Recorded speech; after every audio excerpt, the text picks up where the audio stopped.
वंदे मातरम। नमस्कार, जय श्री राम।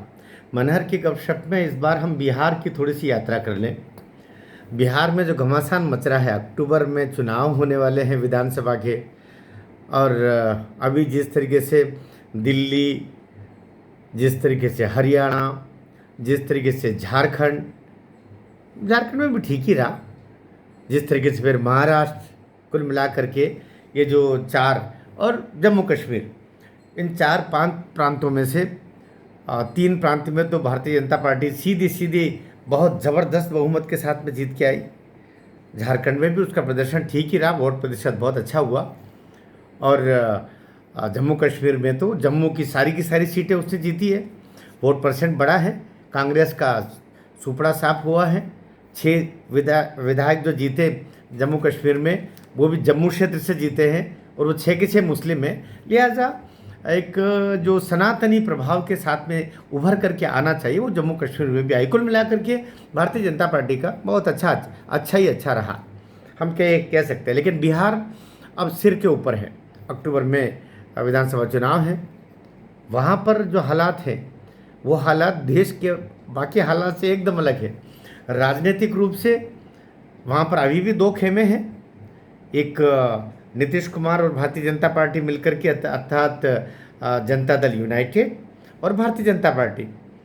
एक तरफ वो भाई दोनों उप मुख्यमंत्री भारतीय जनता पार्टी के और मुख्यमंत्री जदयू के, ये मिला करके, और उधर पूरी जो लालू यादव के जो नवी फेल बालक जो हैं, जो उप मुख्यमंत्री रहे हैं भूतपूर्व, और वो तेजस्वी यादव।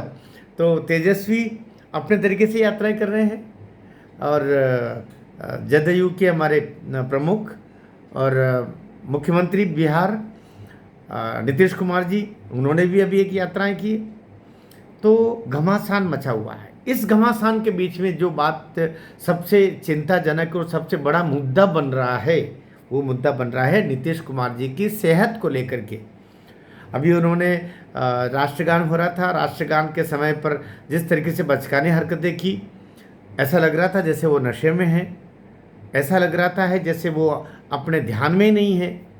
उन्हें समझ में नहीं आ रहा था कि उस समय उनको करना क्या है और वो कर क्या रहे थे। तो अभी हम ये कह सकते हैं कि बाकी मुद्दे थोड़े पीछे चले गए हैं।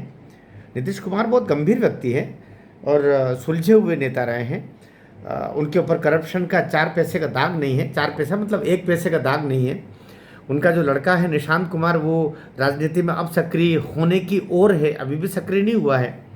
तो नीतीश कुमार के ऊपर नहीं तो भ्रष्टाचार का 1 रुपये का कोई दाग है, और न ही परिवारवाद का कोई दाग है कि उन्होंने अपनी बेटी के लिए, अपने बेटे के लिए, अपने फूफा के लिए, अपने मेंढक के लिए, अपने फलाने पालतू जानवर के लिए कोई टिकट मांगा या दिलवाया, या परिवार से किसको खड़ा करके और अपना उत्तराधिकारी के रूप में प्रकट कर दिया। ऐसा नहीं किया।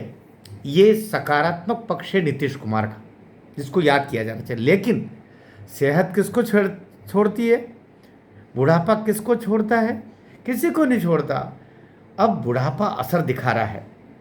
तो जिस तरीके से वे जब दिल्ली में नरेंद्र मोदी जी का हाथ में लेकर के, और ऐसा लग रहा था जैसे ज्योतिषों की चार की तरह हाथ देख रहे हैं, वो लोगों ने छोड़ दिया। कभी कभी अचानक वो ऐसी हरकतें लोगों के साथ उन्होंने पार्टियों में की, वो भी चल गया। लेकिन इस दफे राष्ट्रगान के समय जिस तरीके से बचकानी हरकत की, तो वो न केवल आपत्तिजनक है बल्कि चिंताजनक भी है। इसका मतलब वे अपने होश में नहीं थे। और ये और बुरी बात है कि मुख्यमंत्री होश में नहीं है और मुख्यमंत्री का काम भी कर रहा है। ऐसे समय में उनसे कोई कुछ भी काम करवा सकता है। लिहाजा तेजस्वी यादव बाकी मुद्दों को छोड़ के इसी मुद्दे को ले रहा है। भारतीय जनता पार्टी को यहाँ सतर्क होने की आवश्यकता है, सचेत होने की आवश्यकता है। जिस प्रकार से नवीन पटनायक जी को लेकर के और खुद भारतीय जनता पार्टी उस समय आक्रामक रही, और उड़ीसा का चुनाव, बाकी मुद्दे पीछे चले गए। इसी नवीन पटनायक जी के खराब स्वास्थ्य के मुद्दे ने ही वहाँ पर एक बड़ा असर दिखा दिया नवीन पटनायक जी को हराने में और बीजेपी को जिताने में। ऐसा ना हो कि यह मुद्दा इतना भारी पड़ जाए अक्टूबर तक आते आते कि लेने के देने पड़ जाए।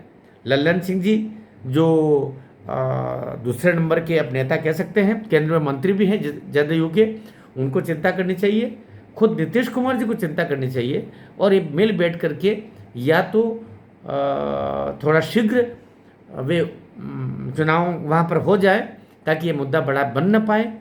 अन्यथा ये जितना देर करेंगे, अब एक FIR भी बेगूसराय में किसी ने करवाने का प्रयास किया जो हुई नहीं, लेकिन लोग इस मुद्दे को जाने नहीं देना चाह रहे हैं। इस बात को जदयू और जदयू से ज़्यादा बीजेपी को ध्यान देने की ज़रूरत है।